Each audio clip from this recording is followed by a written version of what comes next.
you guys, welcome to my channel. My name is Keisha. I talk about books that I'm reading, books on my TBR, home decor, aerial hoop, cozy, seasonal content, and counseling. As I am a counselor, I'm very passionate about mental health. So a few books that I wanted to dive in and talk to you guys about today is a series that I started reading back in May. The first one being The Widow by Fiona Barton.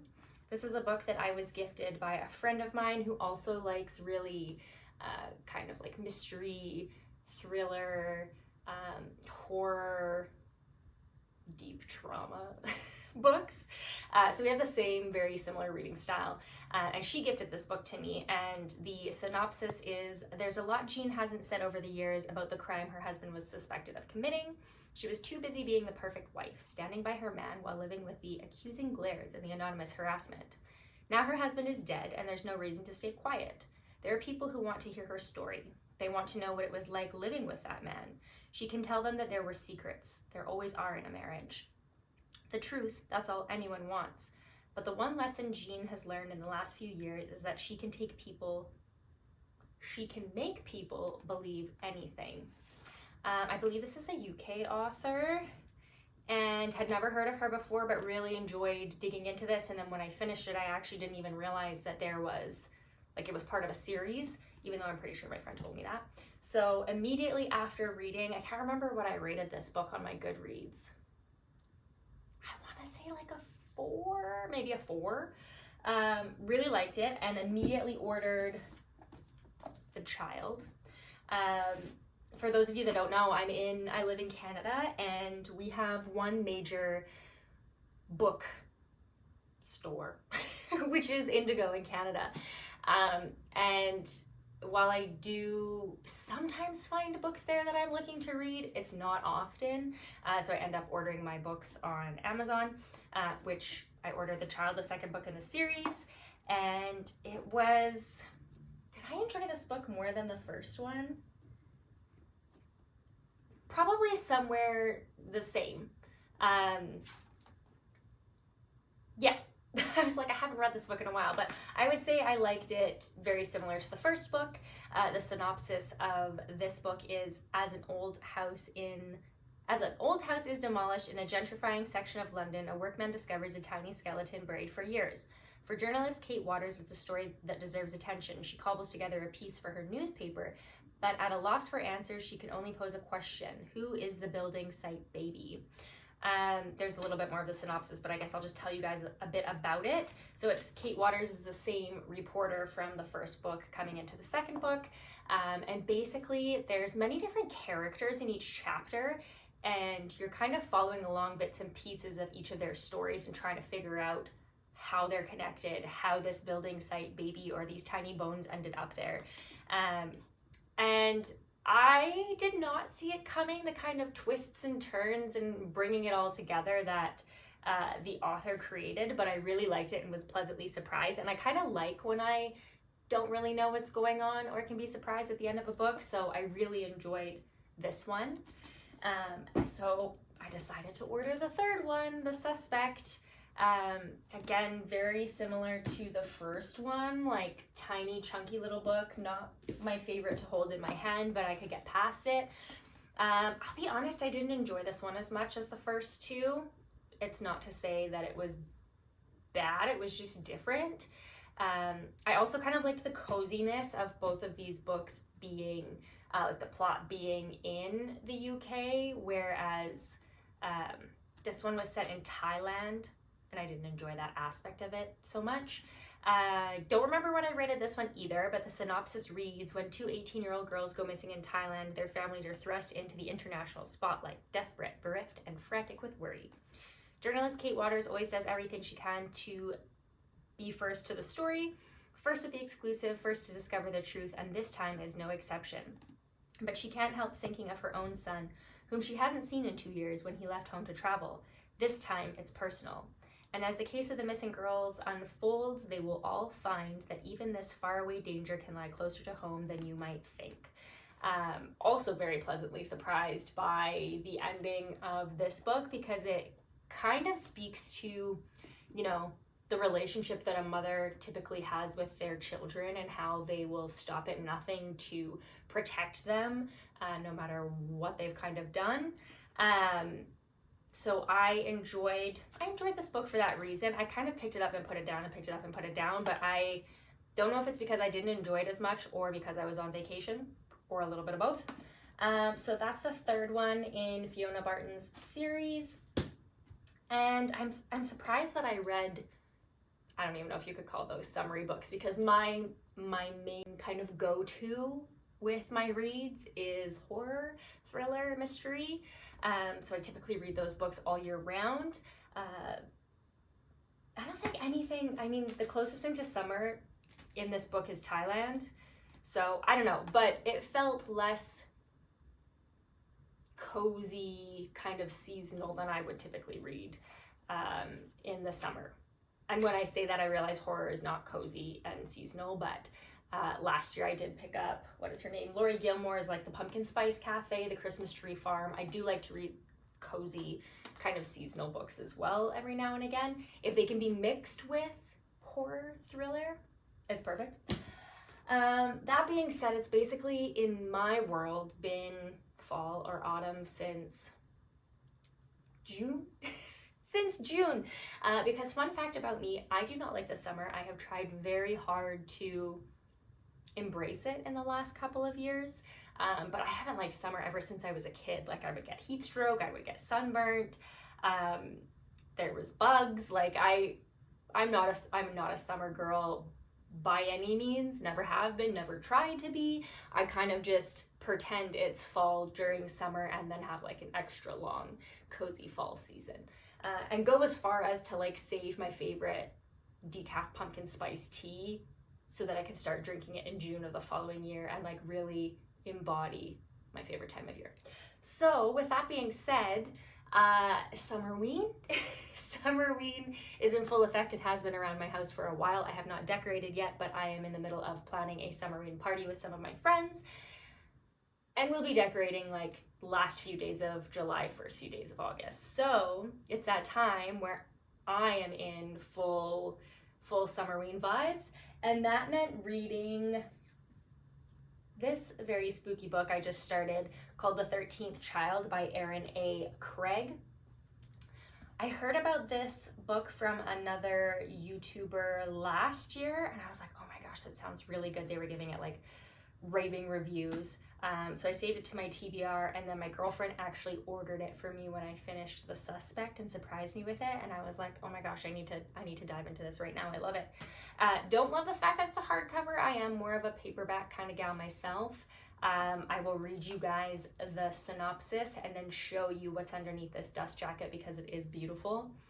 It says, Hazel Treppas has always known she wasn't like her siblings, a 13th child promised to one of the gods. She spent her childhood waiting for her benefactor, Merrick, the god of death, to arrive and take her away. When he does, he lays out exactly what he's planned for Hazel's future. She will become a great and celebrated healer. To aid her endeavors, Merrick blesses Hazel with a gift, the ability to instantly deduce the exact cure needed to treat the sick, but all gifts come with a price. Hazel can see when death has claimed a patient and is tasked with ending their suffering permanently. Haunted by the ghosts of those she's killed, Hazel longs to run.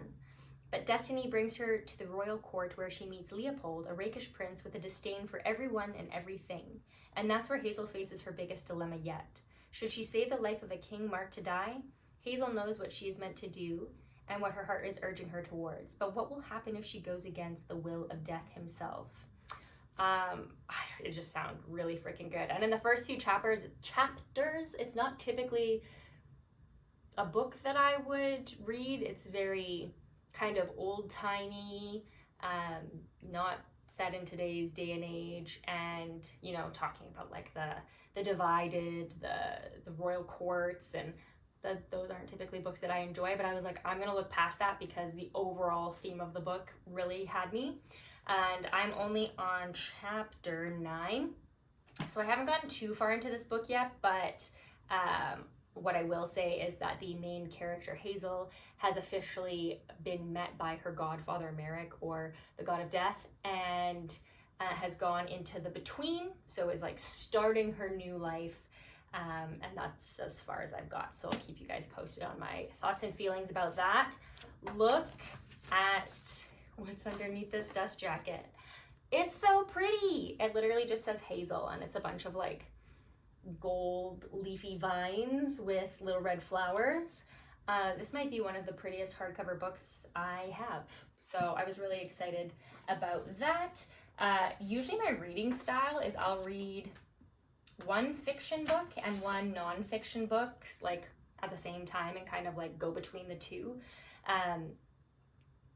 I would love to just read fiction books all the time. And last year I was actually reading like 4 or 5 books at a time, and I was like, oh my God, this is great. But then I realized I was getting like really overwhelmed. So I was like, let's keep it simple, Keisha.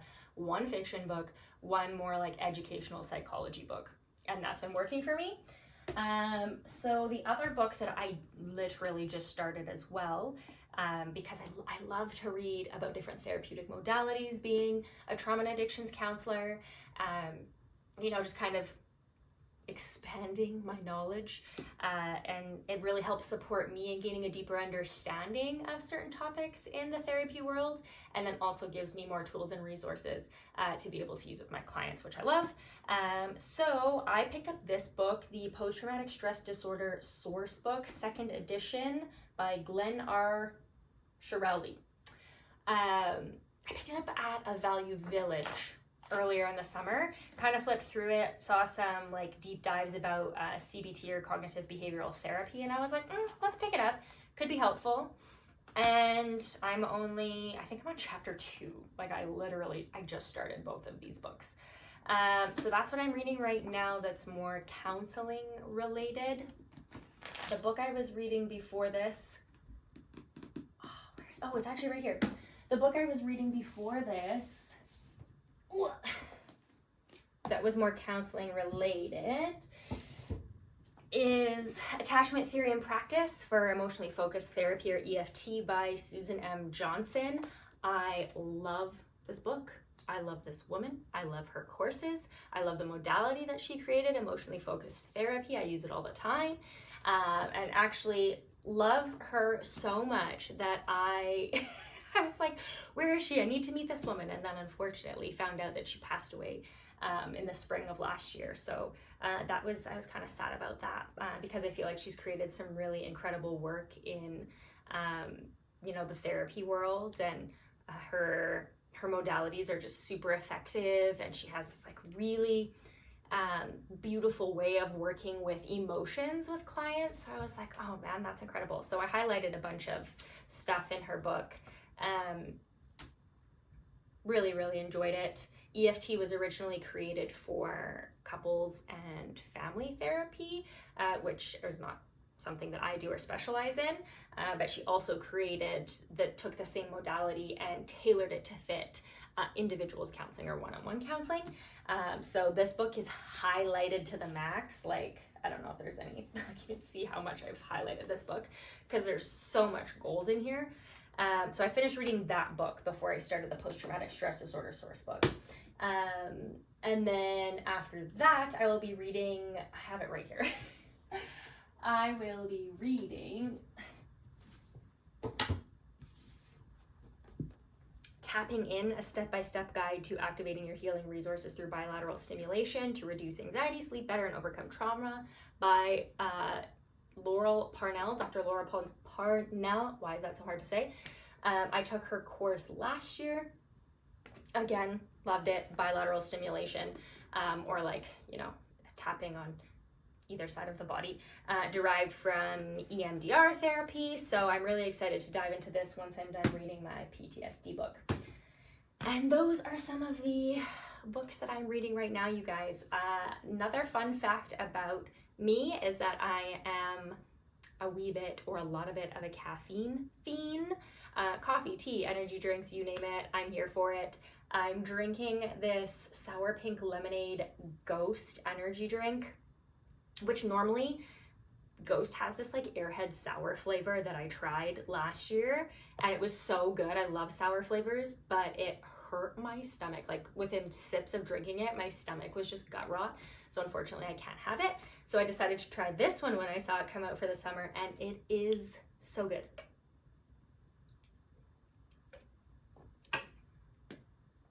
They also didn't used to have Ghost in Canada. It was only in the US. You guys will probably hear me talk about that quite a bit in my videos because my heart breaks sometimes at the fact that, I mean, I follow all of these YouTubers, most of which are in the US, a few Canadian, but mostly US. And the stuff that you guys have access to, the Trader Joe's, the Home Goods, the Hobby Lobby, the different products like lavender teas. I love lavender. I love all things lavender. Lavender body products, lavender candles, and lavender teas, lavender baking. I love lavender so much. And you cannot get, or I have not been able to find, just plain lavender tea. I can find lavender chamomile, lavender peppermint, lavender literally mixed with anything else in Canada, but I cannot just find a plain lavender tea. It upsets me so much. When I went to Whole Foods in Seattle a couple years ago, lavender tea galore. All these different types of lavender. Yes, mixed with other things, but also just plain lavender. Lavender sleepy time. Oh, we don't get lavender sleepy time here. I don't know why. I don't know why. So if you see me kind of like showing different things, different products or whatever, or just whining about the fact that I can't get certain things that my US girlies can get, that's why. Okay, so we've done a little book review. It's Friday. I honestly couldn't tell you all day today. I'm like, what day is it? Is it Friday? Is it Saturday? I don't know what day it is. And I keep forgetting. It's Friday. I've had a pretty chill day today, honestly. I didn't see any clients. I've spent my day at home, just kind of tidying up and relaxing, easing into my weekend. I don't know what I'm going to be doing this weekend, but I'm going to try to take you guys along for the ride.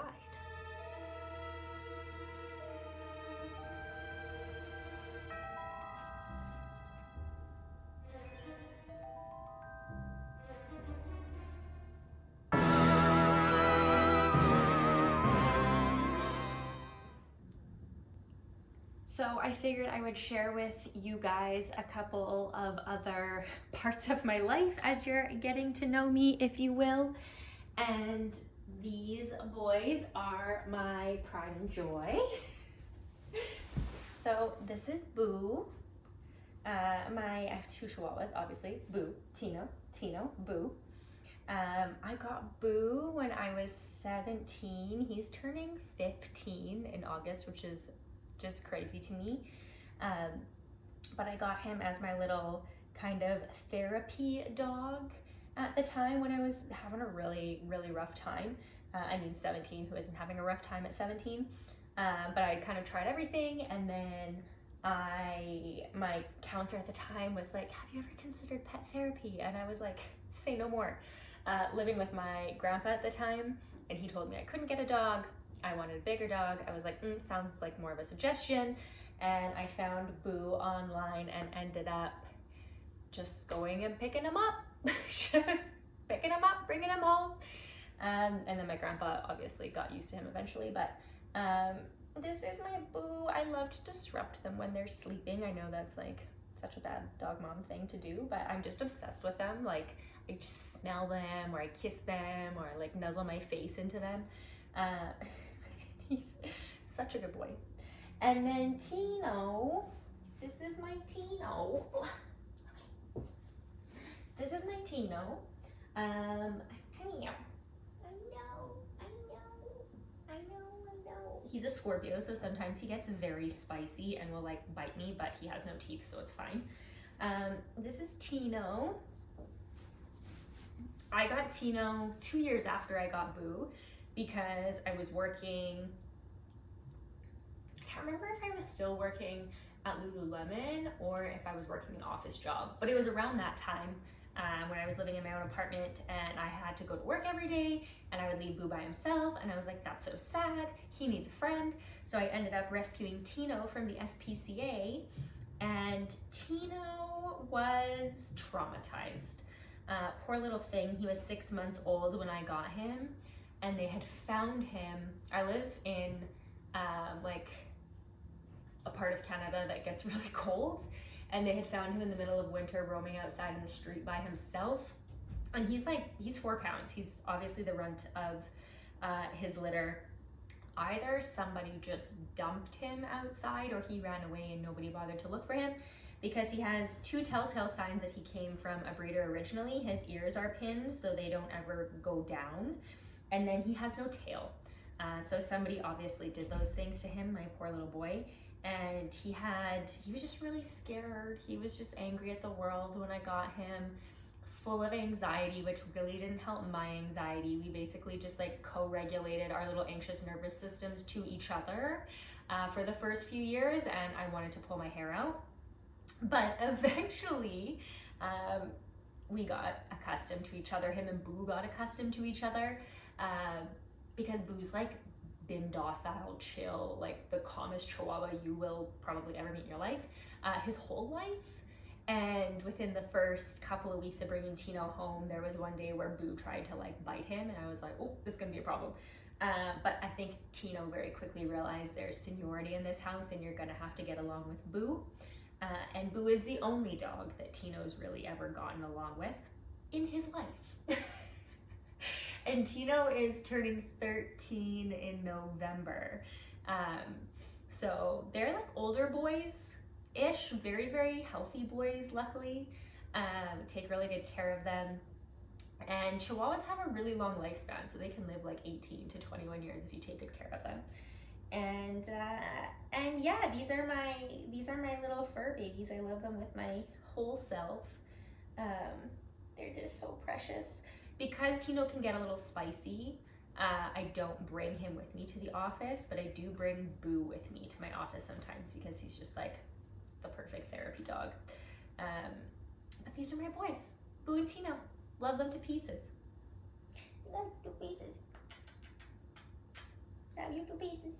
Yes, this is the first vlog. Introducing you. How exciting. How exciting. I have to be very careful sometimes when I'm like holding him or go to move, because he doesn't like it, and he will bite me. He doesn't do it to my girlfriend, just to me. But again, he has no teeth, although sometimes his little gums can hurt too. But these are my boys. Okay, mommy gonna get up. Yeah, I'm gonna get up. Ugh, careful of your brother. Okay, you guys, so I recently decided to do a little summer home decor project in my downstairs bathroom. So this bathroom has been driving me nuts forever. When we moved in here, it's like a newer place, so it's all very modern. As you can see, the walls are white, which it could be worse. I could have moved in and the walls could have been like tan or Band-Aid brown. So white is fine, but it's a lot of white walls, and my downstairs bathroom was feeling like a hospital. Honestly, every time I would go in there, I was just really sad because it felt like a hospital and just kind of disjointed. There was some random decor, but the walls were really white. They were really high. There was really nothing going on in there. So I finally decided to do something about that, and I'm gonna show you guys. So this, I'll turn on the light. This is the bathroom project. So I painted it this kind of lavendery purple color, just because it is light enough to paint back to white in the event that, you know, we don't live here anymore. But I thought it was such a pretty color, and then I added these shelves, these like 3-tiered shelves. Just to put some decor on there and like spruce it up a little bit. Just, you know, add some art, some stuff to the walls.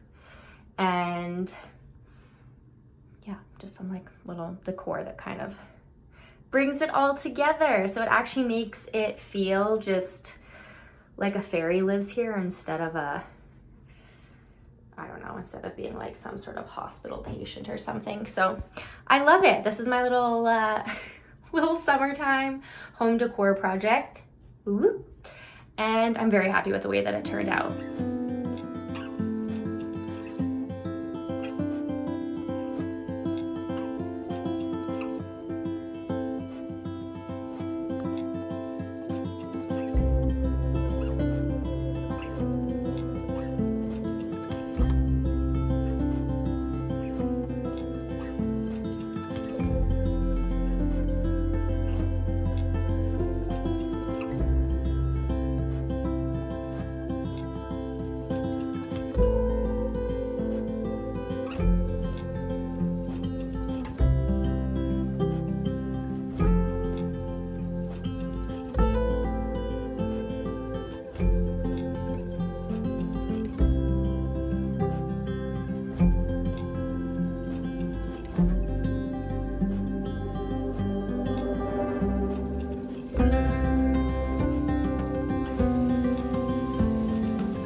Tino's licking his feet because they just went outside in the rain. I had to dry them off when they came back inside because they're all wet. Good morning, you guys. I just made a coffee, an espresso with some lavender syrup that I make from scratch. It's literally just water, dried lavender flowers, and sugar boiled in a pot, strained, and then put into a little container. I love lavender syrup with my coffee and tea for spring and summer. And then I make a cinnamon version for fall and winter. So good. I did a little bit of reading yesterday on the 13th child. I think I made it to chapter 13, page 105. So right now, our main character, Hazel, she's been in the in-between world. Her godfather, Merrick, left her and tasked her with reading all of the books that he left her in this little cottage that he created for her. And at first she's, kind of feeling abandoned. She's like, where did he go? I've been waiting for him all my life. And then he just picks me up, takes me here, and leaves me. But she runs into the Divided, which is actually a really interesting concept for a character or a god. It's a brother and sister, but they're the same person, kind of split in the middle, and their voices kind of come in and out, um, back and forth with each other. And there's this kind of very ethereal magic quality to them, and they also possess all of the voices and power of all of the gods combined. So she has an encounter with them. They kind of open up the dark and gloomy sky that Merrick had created for her outside, and I think they call it this stardust or something. There's a very particular word that the author uses to describe this kind of iridescent, opalescent shimmering that falls from the sky, so that Hazel, while tasked with reading these books, doesn't have to do it inside. So she spends some of her days reading more of these healing books about anatomy and the body and how to essentially heal people, and gaining all of this knowledge and education in hopes that once she does that, Merrick will come back. And he does on her 13th birthday. And now we're kind of moving into them living in the in between to her new home. And she kind of has a little bit of an emotional breakdown because he did leave her alone for so long. And he didn't realize that, she would want him to live with her. So that's where I'm at in the book. I'm just going to sit down and read for a little bit here this morning because it is a very rainy, gloomy day outside, which is perfect reading weather if you ask me. And then we're going to get ready and go visit our friend's farm a little bit later on. So I will keep you guys posted on the events of today.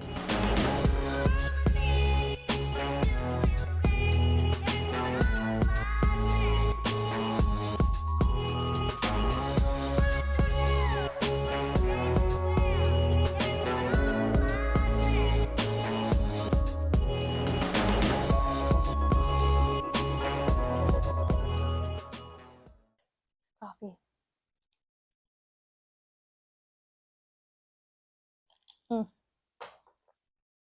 Delish. Hi guys, it is Sunday evening at roughly 7 p.m. I ended up going to the farm yesterday, which was honestly so nice. It was exactly what I needed and didn't even know that I needed for some self-care. Spent a lot of time outside, picking raspberries and peas and dill from the garden. My friend has a really charming farm just not too far from me, so we went and spent the day there. My girlfriend and I ended up picking these beautiful flowers. I have no idea what a lot of these are. I just know that they're all my favorite color palette, the purples, the blues, the pinks, and then I put some kind of baby's breath in here. But they're just beautiful and they smell so good. And I did a little bit of reading on our drive yesterday. It was rainy, it was very cozy, moody vibes. I wasn't driving, so I could read. And I was previously on chapter 13 when I talked to you guys yesterday, and now I'm on chapter 18. So I'm plugging along. I'm not a super fast reader. I'm also very much like need to read my books with a physical copy of the book in my hand, so I don't listen to audiobooks or anything like that. So it takes me a little bit longer, but that's okay. So what's going on in the 13th child? Hazel is really honing in on her healing magic, helping to kind of, sick people in her town, dealing with different health concerns, and her godfather Merrick is there to, kind of come in and out, support her if and when he can.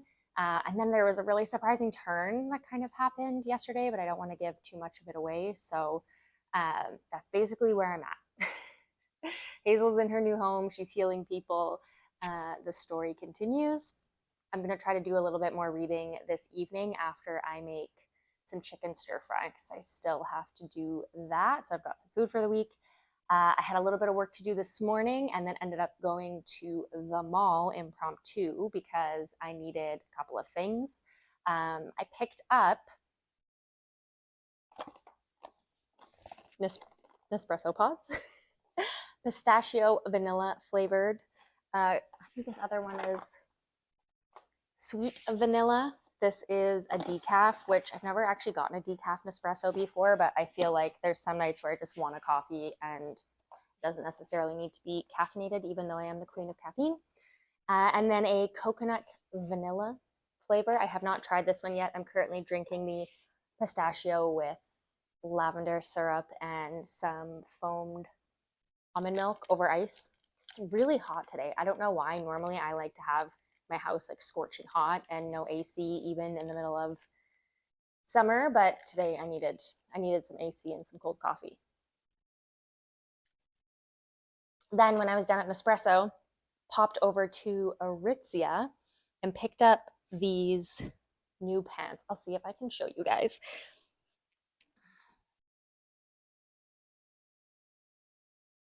These like very lightweight, super stretchy, kind of wide leg pants from Aritzia. They don't have a drawstring. They just have like a really stretchy band. But they're, a loungewear pant that I can wear to the office, that I can wear at home, to and from. I can basically wear these pants all the time. I love them. And what else? What else? Ooh.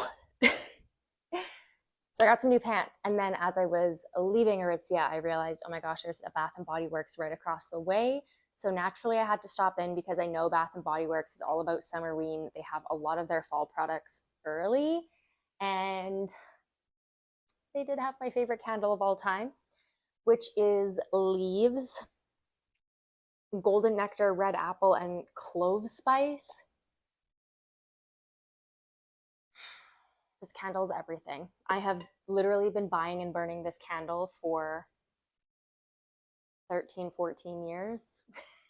The same formula, an OG Bath & Body Works scent. It is my favorite. I am biased towards this fall candle. And it reminds me of, if I open up my home decor box and I'm pulling everything out, those scented pine cones that you can get from Michael's that I believe are cinnamon scented. Or if you're going for, like a walk, a crisp fall walk with like a knit sweater and an apple cider, and it just smells like fall, that's exactly the scent of that candle. So I'm going to burn that candle this evening while I make some dinner.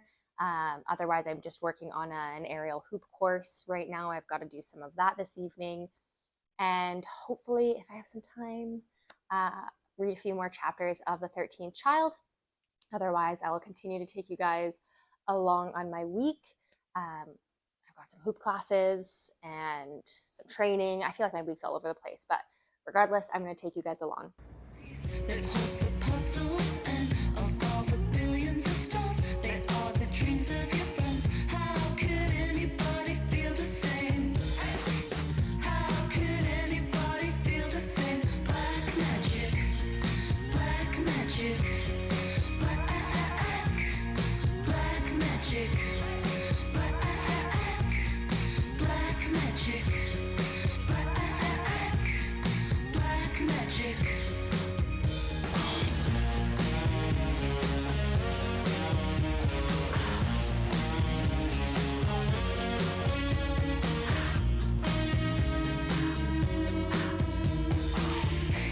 the persons, eyes that have the answers in around the galaxy Mars, a new place to begin.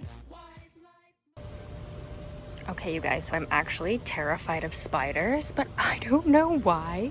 I think this is so cute. I certainly don't need him, but I feel so drawn to him. What is up, you guys? It's been a couple days since I have vlogged. I have not vlogged at all Monday or Tuesday. It is now Wednesday. A little update. I went and did a shadow shift for an aerial hoop class this morning, so I have to do X amount of shadow shifts before I can start teaching in September, which I'm really excited about. It went really well. I was a little bit nervous. My anxiety got the better of me, and then the instructor that I was shadowing was like, "It's fine, you got it, just do this." And I was really glad that he pushed me, because I was like, oh, I do got this. Oh my gosh, thank you. So that was super fun. And then I knew on my way home from the studio, I wanted to stop at the mall because I'm out of like body lotion, body wash, hand soap, just like some necessities. So I stopped at Bath and Body Works and picked up a couple of things, which I will show you guys when I get back home. It is so hot in this car. It's so hot in this car. I don't want to crack a window though, because then you guys are going to get like outside noises. So I went to Bath and Body Works. I went to Indigo to see if they had some of the fall books that I'm looking for to start reading. They had a few. This was a smaller location. I did film some of the books that I was looking at while I was there. Then I went to Winners to see what kind of Code Orange stuff they had. They did have some like kind of cute 90s inspired Halloween pieces, some like dish towels that were very festive, some throw pillows. They actually had some really cute throw pillows. And then I just picked up like a highlighter, a face highlighter, makeup pen. I don't know. I ran out of mine this morning and I was like, dang. So I had to go pick up one of those. They only had one left, so I love when that happens. And now I am literally starving. I went to Tim Hortons and picked up this wrap, which you can see I've already kind of bitten into a little bit. Being a Canadian girly, you would think, oh yeah, like she goes to Tim Hortons all the time. I never go to Tim Hortons, ever. So I was ordering and I didn't even know what I was ordering. The girl looking at me like, what are you saying? And I was like, I don't know, an egg in a wrap. She's like, oh, you probably want the farmer's wrap. And I was like, yeah, that sounds good. I think for the most part, farmers usually eat pretty well. I don't know. It's delicious, by the way. It has a hash brown inside of it. I don't know if you guys can see, but there's like literally a hash brown inside of here. So I'm going to scarf this down. I'm going to drive home. And then I will update you guys on the little baby Bath and Body Works haul that I picked up. But I have got to open a window because I'm like a bug under a magnifying glass right now. So I'll see you guys at home. I am back from the mall. It's been a few hours. I had some work that I needed to tend to. I had to prep some of my handstand and back bend classes that I'm teaching tonight. Had a little snack. Here I am. As promised, I wanted to go through some of the stuff that I picked up at Bath and Body Works today. It wasn't like a big haul by any means, but I was just out of some things that I needed to replace, because July has actually been a no spend month for me on anything other than needs versus wants, and I've been doing a very good job, might I add. So what I picked up today was hand soap, because we were out of hand soap, and as you guys probably saw from a few clips back, I went to Bath and Body Works over the weekend, grabbed my favorite fall candle. This is my favorite season to shop at Bath and Body Works because they have all of my favorite scents. So I went and picked up this sweet cinnamon pumpkin hand soap. Bath and Body Works actually used to make a whole body care line of this scent. I wish they would bring it back because it's my absolute favorite. It says notes of harvest pumpkin, spiced clove, and sugar cane. It smells like fall in a bottle. Oh, it's just so nostalgic. It's so nostalgic for me because I was in my teens when I used to work at Bath and Body Works. And out of all of my friends, I was always the gal that would have like hand sanitizer on my lanyard, and my car would have, what did they used to call those things that you put? A scentable, or like a scent I don't know, it was Bath and Body Works version of like a car air freshener. So my car would always smell good. I would always smell good. I would always have like little Bath and Body Care products with me. And now that I'm older, I use a lot of Lush products, some products from a company that is on the island in BC. So I don't necessarily always use Bath and Body Care, but when I do, Bath and Body Care, Bath and Body Works, but when I do, it's usually during fall because they just have so many good smells. So I'm gonna refill my soap dispenser with that today. I also picked up their aromatherapy line is like my favorite. So I picked up this body cream. It is eucalyptus and lavender. And I've used this one before. I love it. They had a few bottles left on their semi-annual summer sale, so I snagged this for myself. My girlfriend prefers like more kind of oils. So I picked her up this lavender and vanilla. It says it's a body and massage oil, but obviously can also be used with, or rather as a moisturizer because it has shea butter and argan oil. So I picked that up for her. And then we were also out of body wash. So I got it's called Breathe Deep, but again, eucalyptus and lavender body wash. I find their aromatherapy line is just not as synthetic smelling. It's just a little bit more subtle, which I appreciate, especially because I'm a nighttime shower kind of gal or a nighttime bath person. So I like things that are a little bit soothing and relaxing before I go to bed. So that was what I picked up from Bath and Body Works. And then I ran out of my face highlighter. My makeup bag is like very simple: concealer, mascara, bronzer, highlighter, and an eyebrow pencil. So I finally ran out of my highlighter. I went and picked up the NYX Jumbo multi-use face stick in this like, I don't know, it's kind of a bluey, purpley shimmer color. You guys can see that. Anyway, so I picked this up today. I don't buy expensive makeup. I don't wear very much makeup, but I ran out of this and I knew I needed it. So I grabbed that while I was at the mall, and that was it. It was kind of an in and out, really quick trip. I knew I had to come home, prep some sessions. I've got some clients tomorrow, prep my classes, and now I'm about to make a tea, do some reading, and then start editing this video for you guys. So I've got a couple hours before I have to teach my movement classes tonight. That is what I am working on.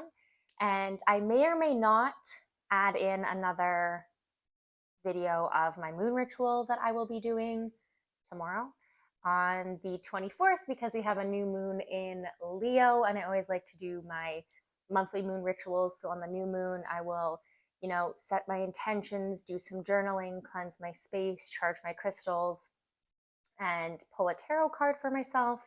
And then on full moons, I like to do a different kind of cleansing ritual, more of like a, releasing or banishing.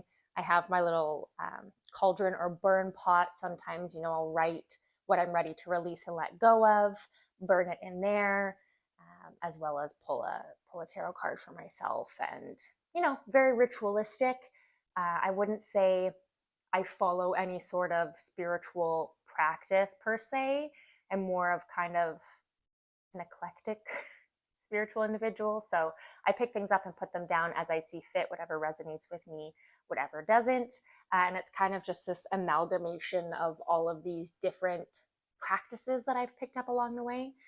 But they are very important to me and really help keep me grounded and connected to myself. And we just so happen to have a new moon coming up tomorrow in a fire sign, which is very passionate, courageous, go-getter, intense energy. So I'm really looking forward to that. I will film a little clip for that tomorrow, and then I have no idea when this video is going to be up. I'm going to put my best editing skills to the test, but I just thought I'd fill you guys in on some of what I'm doing here today. Okay, you guys, I am back on the floor, one of my favorite places to hang out. And I feel bad because I forgot to film my new moon ritual last night and only remembered this morning. So it was a little bit different than it normally would be. I had this burst of energy, decided to kind of reorganize my altars, clean things, put away my spring decor because I'm getting ready to set up my Summerween decor for my Summerween party next weekend. So things were kind of all over the place, but what I did want to show you guys is my altar that I kind of redecorated last night. It's got a lot of the things that I use for my moon rituals, as well as a lot of my favorite books, dried flowers, candles, that kind of thing. So I figured I'd just go over this with you guys. You can't really see the top. I will put a better kind of video of the whole thing in this video so you can visually see it.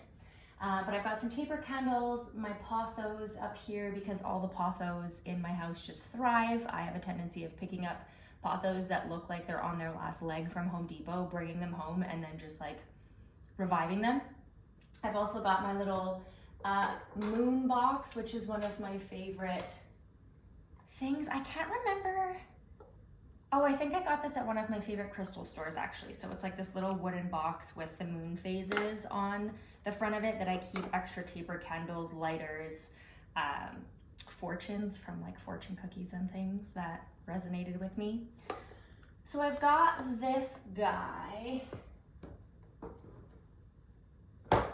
See if I can put him back here from the floor. I've also got my little kind of bells that I use to cleanse my space before I do a moon ritual. They sound like little fairy bells.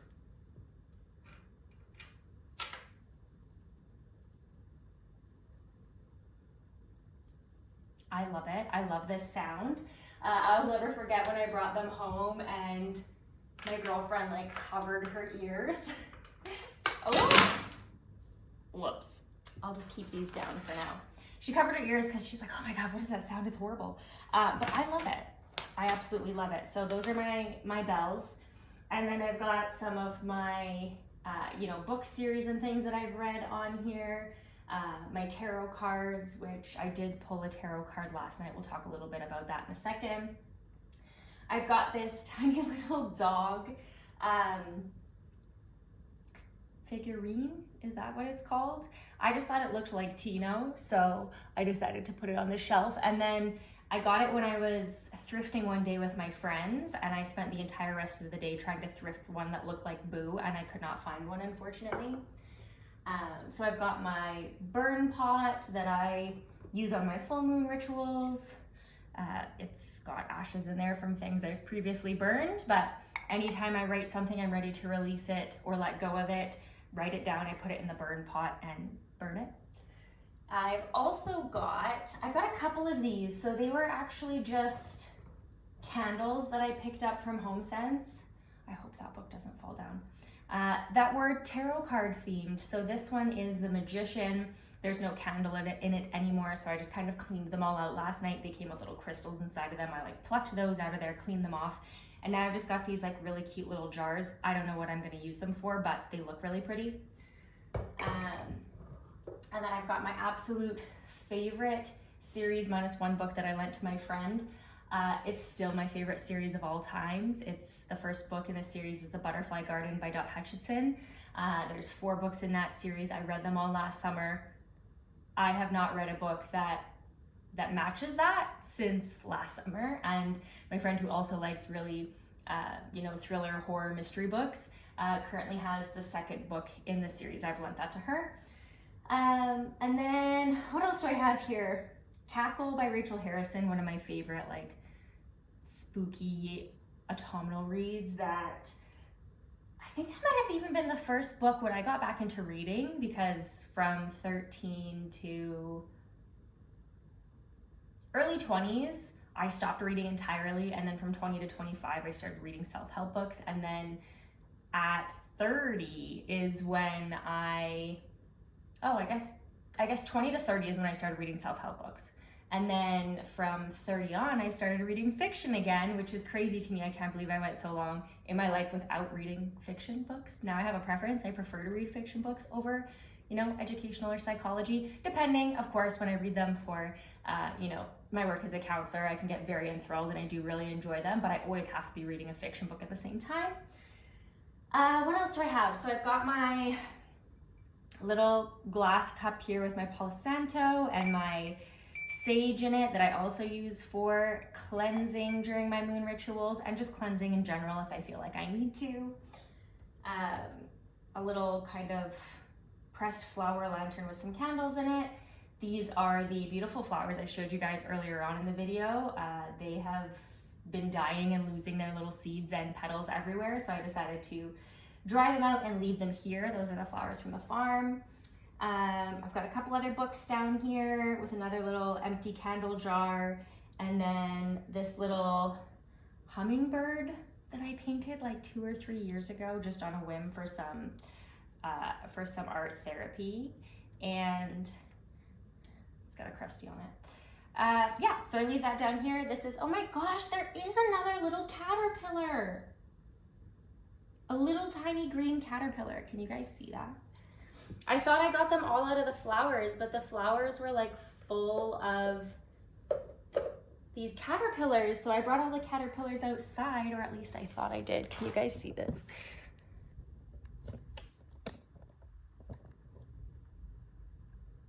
Look at him. He's just climbing on my little altar. Oh my gosh, that's ridiculous. Okay, so again, this is my altar. I have another one upstairs. This one is more fun and exciting, not to say that the other one isn't, but hello, boo. I'm going to give you guys a little bit of a deep dive in terms of the tarot card I pulled last night and what it means.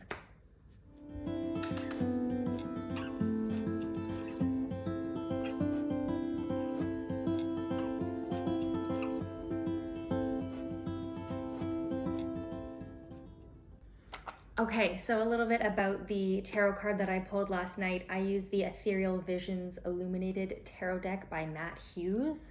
As you can see, this tarot deck is very well loved. I received it as a gift from a friend of mine back in 2020, and I had never explored tarot before. This is kind of my, what the heck would you call that? I lost my tarot virginity. Do people say that? I don't know. So my friend gifted this to me and said, you're not supposed to buy your own tarot cards. They're supposed to be gifted to you. So him and I would spend time at the beach during COVID, just kind of, pulling tarot cards and gaining a deeper understanding of their meaning and how they relate back to, what you're experiencing or going through in your life. And I've been pulling tarot cards from this deck ever since. The card that I pulled last night was the 8 of Wands. And I love that there's like gold accents on all of these cards. So this is the 8 of Wands. I pulled it upright. You can sometimes pull cards reverse, but I pulled the 8 of Wands upright, and I still use, it's called Biddy Tarot. That's how I kind of go through and do a deep dive of what each card means and, what are the keywords, how does it pertain to me and what I'm going through right now. So I honestly figured I would just read you guys the meaning of the 8 of Wands, because this is exactly what I do when I'm doing my new or full moon tarot pulls. So in the upright position, keywords are movement, fast-paced change, action, alignment, and air travel. And then we go into a bit of a deeper dive. The 8 of Wands says the struggle of the 7 of Wands have now all but cleared, and you have the freedom and space to move forward with your plans once again. This 8 is a dynamic card containing a high level of energy that propels you forward to reach your goals at a much faster pace than ever before. You can expect to be very busy, but this is one of those good busy periods during which you are enthusiastic about the progress you are making. So already I'm, relating this back to taking my hoop course, doing shadow shifts so I can start teaching, working with clients, and then I've been wanting to film or start create my own YouTube channel for a while now. And just on a whim, I was like, you know what? I'm just gonna do it. So I've obviously been filming and learning the whole world of editing, and I'm doing all of this at the same time. Call me crazy, but I feel like this is why the 8 of Wands in the upright position really resonates with me right now. It also says the 8 of Wands encourages you to go with the flow. Don't resist it. Everything is moving fast right now, so make the most of this forward momentum to manifest your goals and dreams. Done. Allow the energy of the universe to flow through you and propel you closer to your goal. Trying to slow things down because you're not ready or you're fearful about the unknown will just waste this opportunity. Use the energy instead to fuel positive change and produce significant results. Again, what I was just talking with you guys about. The Eight of Wands also invites you to be laser focused with your intentions and actions. Determine what you want to manifest and then align all of your resources and energy to focus on that singular goal. Remove all distractions and devote yourself to the task with total concentration, determination, and will. This experience can be highly productive, allowing you to accomplish a lot in a short time. I can't help but notice it says remove all distractions and focus on one goal. I've always been the type of gal, ever since I was in my teens and started working, to have many different jobs, many different projects on the go, be doing multiple things at the same time. And that's what I love, honestly, especially when it's all these different things that I enjoy. So, hoop is more movement. My counseling practice is my career. YouTube and vlogging is like a fun. I love filming videos. I love talking about all the things that I'm passionate about. So it's like a passion project on the side. So all of these things that I love, even though those are three different things, I'm okay with it. Okay, let's see what else we've got. With the Eight of Wands, you can look forward to the rapid completion of a project currently underway, but you can also expect to be occupied by something new and even more exciting. There is no stopping you right now, as you are bursting with energy and ideas, and you cannot wait to achieve one task and start another. Ding, ding, ding, we have a winner. To maximize this energy, make sure your activities align with your broader goals and invest in the right things at the right time. Also, make sure your previous task is complete before you move on to the next one. Sounds more like a suggestion. Again, I always kind of come back to like my own intuition and what feels right for me. So while I use my tarot pulls as a guide, I ultimately have the final say or decision making in terms of what actions and behaviors I'm going to move forward with. This card is assigned to strike while the iron is hot. It is most definitely an action-oriented card that encourages you to move quickly to pursue the best opportunities available. There is no waiting around while the Eight of Wands is present, so determine where your energy should go and get on with it. It also says often the Eight of Wands suggests air travel, a short-term or whirlwind trip such as a business trip or holiday. You may even enjoy being a part of a tour group that visits 10 countries in as many as 10 days.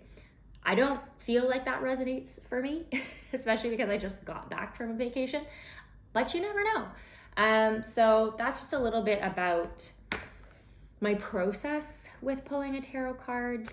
Of course, when I'm actually doing it at night, it looks a little bit different. So I've been really loving doing my moon rituals in my room because I've got these like beautiful purple crushed velvet curtains, and I leave them open a little bit. I put my kind of taper candles in the windowsill, charge up my rings and my crystals. I cleanse. I've got incense. It's a whole vibe. And then eventually you guys will see I created a few months ago this like moon fairy garden in my tiny little windowsill in my bedroom with some kind of faux taper candles that I also turn on. It's a whole thing, as well as some music that I play while I go through, journaling and pulling my tarot card and just like connecting to myself and my spirituality. So I do promise that perhaps on the next full moon, I will remember to film it for you guys, but I just thought I'd give you a little bit more information in terms of what my spiritual practice looks like. All right, you guys, this concludes my very first YouTube video on my channel, which I'm so excited about because, as I mentioned earlier, I've been wanting to create this YouTube channel for a very long time. The time is now. Thank you for following along as I went on various different excursions, fall shopping, Summerween things, book things, tarot card things, home decor things. Again, these are all kind of the things that you can expect from me on my channel. It's really just everything that I love to do all in one place. So I'm just so appreciative for anybody that's watching, and I would like to encourage you guys to like, share, subscribe. Again, I don't know when this video is going to be posted, as soon as physically possible. I'm almost done with the editing process, and I can't wait to see you guys next time with some of my Summerween party activities. Thanks guys for watching. See you again soon.